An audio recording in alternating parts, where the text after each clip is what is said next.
All right. Franz, welcome. Hey, good to have you here. Thank you. Get comfortable.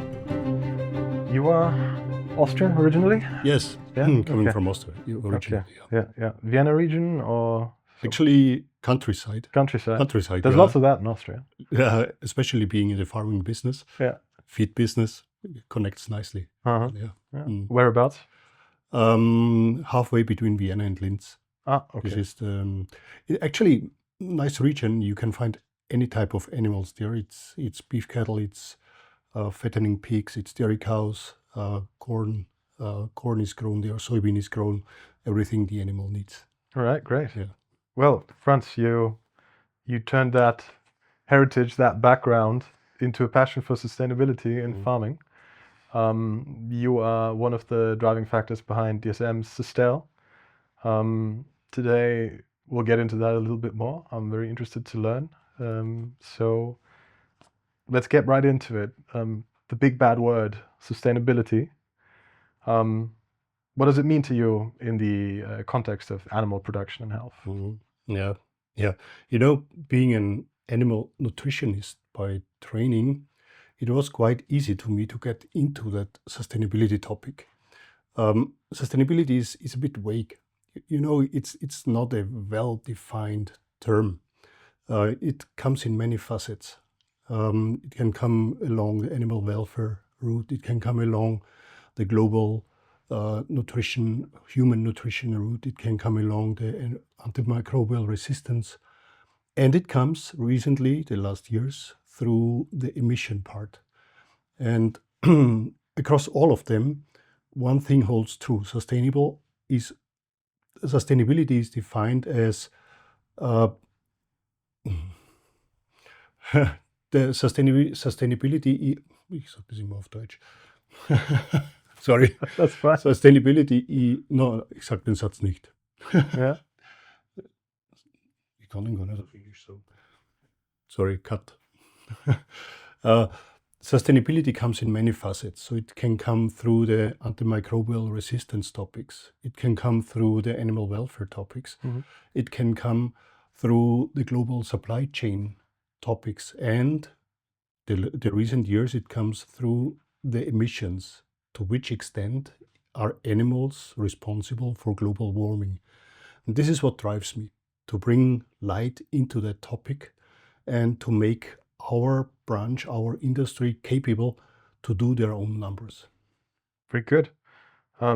Straight up, the big question, why sustainable farming, also healthy and profitable farming, or can be healthy and profitable farming? Now, people always think sustainability leads to a downgrading. Sustainability leads to an extensivation of production. In truth, in reality, sustainability comes along with efficacy. The healthier an animal, the better performing animals we find, the better across many parameters, also the sustainability parameters. You can easily follow the national emission data or the European emission data since 1990. Agricultural emissions dropped by approximately 25% since 1990. Why? Because the yields became higher, the animals became healthier, faster growing animals, better feed conversion rate, and this all is also indirectly leading into more sustainability and in many cases also into a better profitability. That's a good point, because we're again at a point where the regulatory environment for producers, for the agricultural industry, is tightening further. Keywords CSRD and Scope 3 emission measurements. How are these changing the business, you think? Yeah, it was quite a hype some 2 years ago when the European Union introduced this directive, Corporate Sustainability Reporting Directive, because many players along the value chain were directly impacted by this directive. Not only European producers, anybody who wants to supply into European Union is or was affected. Then after some critical voices from the industry, the so-called omnibus regulation postponed some of these regulations. And in a first glimpse, people thought, now we can slow down and take a few years to prepare. However, all the major players along the value chain, whether it's the large supermarket chains, whether it is the large fast food companies, they are responsible to do their sustainability reports. And we understand today that more than 80%, even more than 90% on their level are scope 3 emissions. So what they do, of course, in order to draft their report is they ask the next level, their suppliers, hey, tell me your numbers. And these suppliers come back into the feed industry, into the feed and farming branch and say, hey, dear farmer, dear feed producer, tell me your numbers.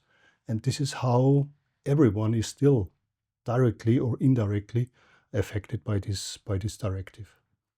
Okay, so how does the fact that scope 3 is so dominant affect that basically value chain level emission reporting? Yeah, of course, the majority of emissions, for instance, on animal level, is derived by feed-related emissions. It is in broilers, in layers, it's 70% of total emissions is caused by feed-related emissions. On the swine side, it's a bit less, 50 to 70%. On the ruminant side, it's even less, 40 to 60%. But still, it is the major player. And feed comes from the crop farmer and is scope 3 related for the animal farmer. And the same holds true then for the processors. 90% plus comes from the live animal from the farm. And this is something which has to be taken into account in the entire value chain calculation. The tricky thing here is that it starts from the scratch, that many players don't even know their numbers. So how to do a scope 3 report at the end of the value chain without knowing the direct emissions at the very first levels in this value chain? So we have quite a complex situation. We have fragmented data, we have non-standardized data, we have maybe different measurement approaches. How does a software and a precision tool like Sustel address these issues? How can this be tied together for a producer in one dashboard, basically? Yeah. We consider this as the major difficulty for producers to understand their system boundary, what belongs and what does not belong into the farm-related emissions on farm or the feed-related emissions in the feed mill. So with this, we saw so many data are present on farms and in feed producers, but remain unutilized. And once collecting those data and bring them into the right order, into the right shape, into the right algorithms, can make much more value out of these existing data, which is in this case a so-called environmental report. And these fragmented data, of course, they are still quite a challenge. I remember well. I went out to some farms to do the data collection, and you ask the farmer, hey, how many animals did you purchase last year? Oh wait, it's here in this book. How much feed did you buy? Hey, I need to call my feed supplier. Farmer, how much energy did you use? Oh wait, it's in this book. So the data are there, but they are reported in several different places and have to be collected. The good thing is that these 40 to 50 data points needed for Sustel can be collected within a very short time. It's, let me call it, it's a high throughput footprinting what we are doing. Mm-hmm. Do you offer assistance to producers to collect these data points, to set them up? We do, definitely. Definitely. dsm-firmenich has quite a a strong backup, technical backup with regards to sustainability calculations and reporting. And we offer these experts as a consultancy service if needed. But we see once trained, once introduced into Sustel, we see it is quite easy to get into it. It is self-explanatory. So people can use the system very easily by themselves. And after one or two cases which are consulted, we see that the majority of people is capable to do it by themselves. And on the reporting level, what can what kind of farmer use Sustel for? Naja, number one, it is the CSRD thing, which can be for which the Sustel results can be used for. But that's not the only one driver. Why to run an environmental footprint on farm level? There are several other levels or several other reasons why a farmer is interested to run its own sustainability report. One of them is the ESG criteria of the financing sector. Another one is a slight trend towards eco labels and to feed these eco labels with data. From my opinion, from my point of view, one of the most important things to run a sustainability report is self-sufficiency. To know your own number, to know your industry's number. Today, other players are calculating for the industry.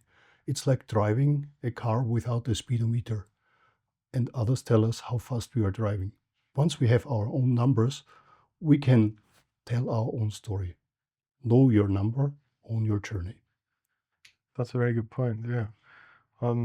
You conducted case studies on broiler level and on a pig farm. Give us some insight into these and how does Sustel reflect in these contexts? Mm-hmm.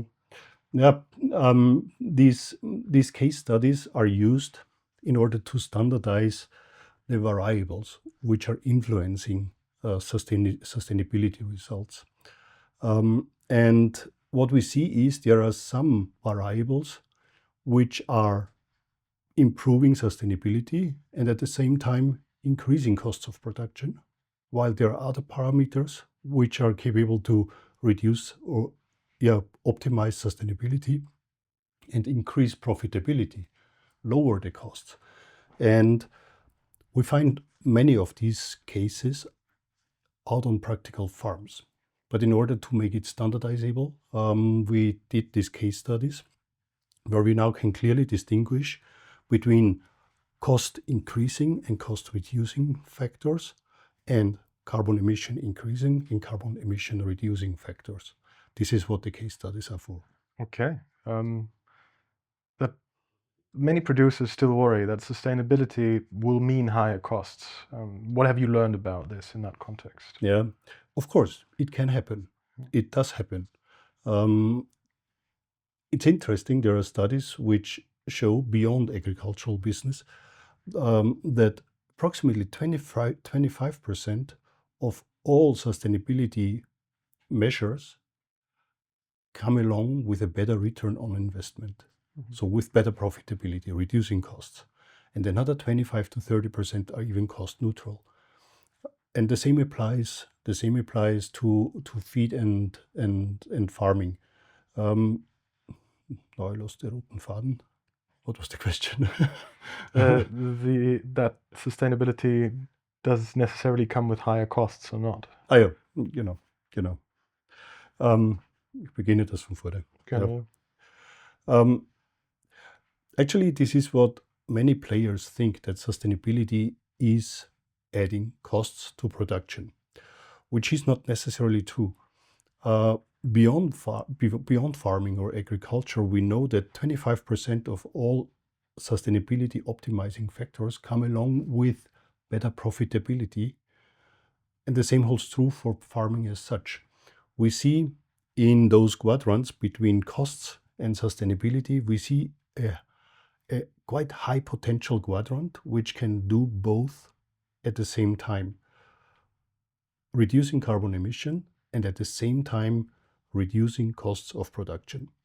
And this is the quadrant where efficacy is in, where in particular feed conversion rate, animal health, mortality, daily weight gain, all these parameters are in, where better sustainability at the same time leads to lower costs of production. On the other hand, and this should not be overseen, the big steps, the large steps in sustainability improvement can currently be achieved through responsible sourcing from regions with low land use change emissions.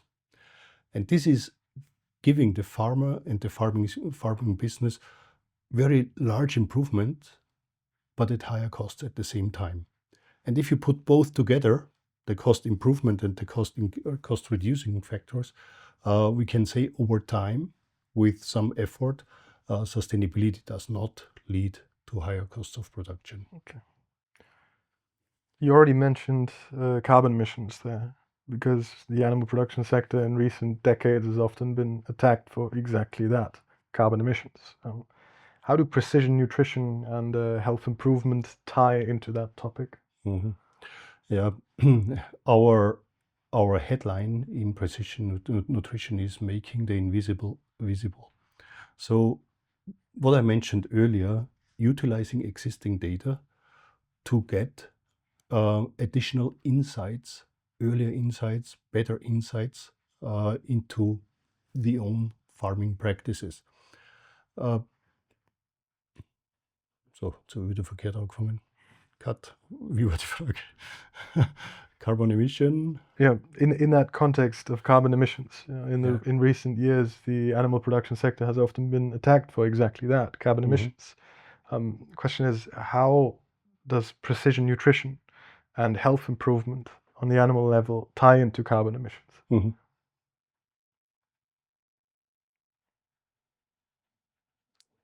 Wie wird jetzt angefangen? Lassen wir die aus. Okay. Oder? Warte mal. Ja, let's skip this. Yeah, okay. Going forward, what is your vision for how precision sustainability services can reshape the agri-food value chain? Yeah. Actually, precision nutrition is quite a new space. It's a slogan since years, but today we have the tools to do precision nutrition, not only in terms of nutritional value of feed, but also in terms of understanding precision nutrition, understand the needs of the animal. Our slogan, our tagline in precision services is making the invisible visible.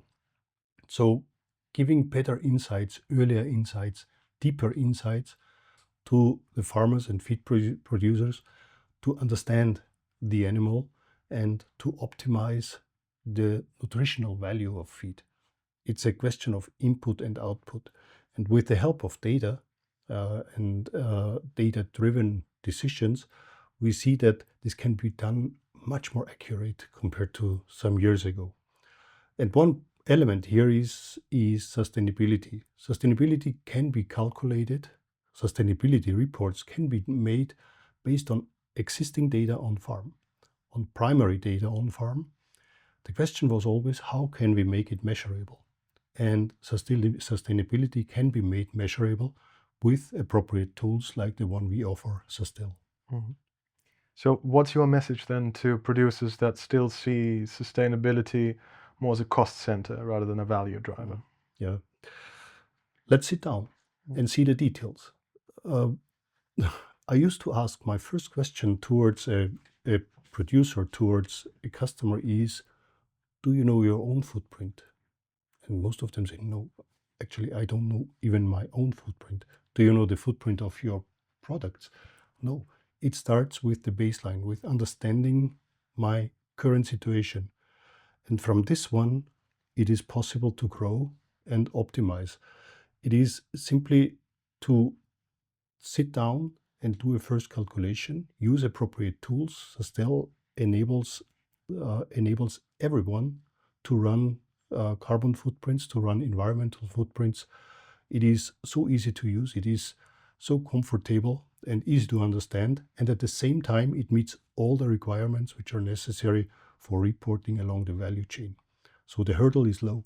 It just needs to take the first initiative to jump into that.